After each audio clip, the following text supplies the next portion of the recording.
ఎవరైనా పాయిజన్ లేదా drug overdose medicines ఏదైనా ఎక్కువ తీసుకున్నా గానీ, మనకు తీసుకున్న ప్రతి పదార్థం కూడా పొట్టలో ఒక గంట సేపు ఉంటుంది. దాని తర్వాత స్టమక్ నుంచి అది చిన్న పేగులోకి మూవ్ అవుతుంటుంది.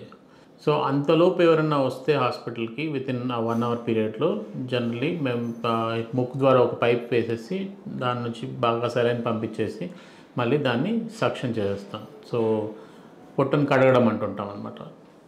సో, కడిగినప్పుడు వితిన్ 1 అవర్ అయితే గనక చాలా యూజ్‌ఫుల్ ఉంటుంది.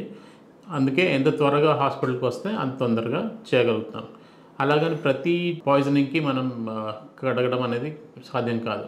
కొన్ని వస్తువులుంటాయి వాటికి మనం చేయకూడదు. యాసిడ్స్, ఆల్కలీ ఇట్లాంటివి ఏమన్నా తీసుకొని ఉన్నా గానీ, వోలటైల్ సబ్స్టెన్సెస్ ఏమన్నా తీసుకున్నా వాటికి జనరల్లీ మేము చేయము. ఎందుకంటే కొన్నిసార్లు ఆ పైప్ వేసేటప్పుడు ఇబ్బంది అవ్వచ్చు. యాసిడ్ తీసుకున్న వాళ్ళు పైప్ వేయడం వల్ల కొన్నిసార్లు అక్కడ ఆహార తీసుకునే పైప్ ఏదైతే ఉందో దానికి రంధ్రాలు పడే ఛాన్స్ ఉంటుంది. లేదా మేము యాస్పిరేషన్ అంటే లంగ్స్‌లోకి వెళ్ళే ఛాన్స్ ఉంటుంది మేము ఫ్లూయిడ్ తీసేటప్పుడు. సో, ఇలాంటప్పుడు ఆ పర్టిక్యులర్ కేస్‌ని బట్టి వాష్ చేయాలా లేదా అనేది అక్కడున్న డాక్టర్స్ డిసైడ్ చేస్తారు. పెస్టిసైడ్ రిలేటెడ్ అంటే పురుగుల మందులు అవి తీసుకున్నప్పుడు చాలామందికి వాళ్ళు తాగేటప్పుడు స్కిన్ మీద పడుతుంది, బట్టల మీద పడుతుంటుంది. సో, మీరు వచ్చే ముందే వెంటనే ఆ బట్టలు తీసేసి వాళ్ళు వాష్ చేయడం అవి కూడా చాలా హెల్ప్ అవుతుంది. సో, ఆన్ ద వే ఉన్నప్పుడు మీరు అది చేయొచ్చు. అండ్ స్కిన్ అండ్ ఇన్హలేషన్ అంటే మనం పీల్చడం ద్వారా కూడా వెళ్తుంటుంది.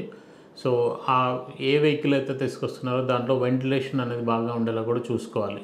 సో, వితిన్ సర్క్యులేషన్ మొత్తం వెహికల్ లోపే ఉండేట్టుంటే గనుక విండోస్ ఓపెన్ చేసుకొని అలా కూడా రావచ్చు. అండ్ వాష్ అది బాగా చేసిన తర్వాత వేరే డ్రెస్ వేస్తే వేయచ్చు. లేదంటే అలాగే హాస్పిటల్ వచ్చిన తర్వాత ఎనీవే వేరే డ్రెస్ అనేది వేయడం జరుగుతుంటుంది వాష్ చేసి. అండ్ పాయిజనింగ్‌కి కూడా ఒక విరుగుడు అనేది ప్రతి పాయిజన్‌కి ఉండదు. కొన్ని పాయిజన్స్‌కి ఉంటుంది. దాని లక్షణాలను బట్టి వెంటనే విరుగుడు ఏమన్నా ఉంటే ఇస్తారు. లేదంటే వెయిట్ అండ్ వాచ్ అంటే దానివల్ల జరిగే లక్షణాలను బట్టి ఆ మందు ఇవ్వడం అనేది జరుగుతుంటుంది. ఒకే మందు ఇది అన్నిటికీ పనిచేస్తుంది ఇలాంటి యాంటీడోట్ అనేది ఏమి ఉండదు. ఇంట్లో మీరు చాలా చాలా ప్రయత్నాలు చేస్తుంటారు. కొంతమందికి పసుపు నీళ్ళు తాగించడం లేదా పేడ తీసుకొచ్చి తాగించడం, వామిటింగ్ చేయించడానికి చాలా చాలా ప్రయత్నాలు చేస్తుంటారు. సో, అలా బలవంతంగా వామిటింగ్ అనేది చేయించకూడదు. వాళ్ళు వస్తే వామిటింగ్ వస్తే పర్లేదు చేయమనొచ్చు. కానీ మనం వాళ్ళకి వామిటింగ్ వచ్చేలాగా చేయడం అనేది కరెక్ట్ కాదు.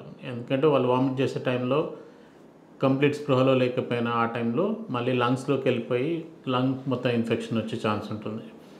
అలా వామిటింగ్ చేయించే కంటే హాస్పిటల్‌కి తీసుకొచ్చి వాష్ చేయించడం అనేది చాలా బెటర్.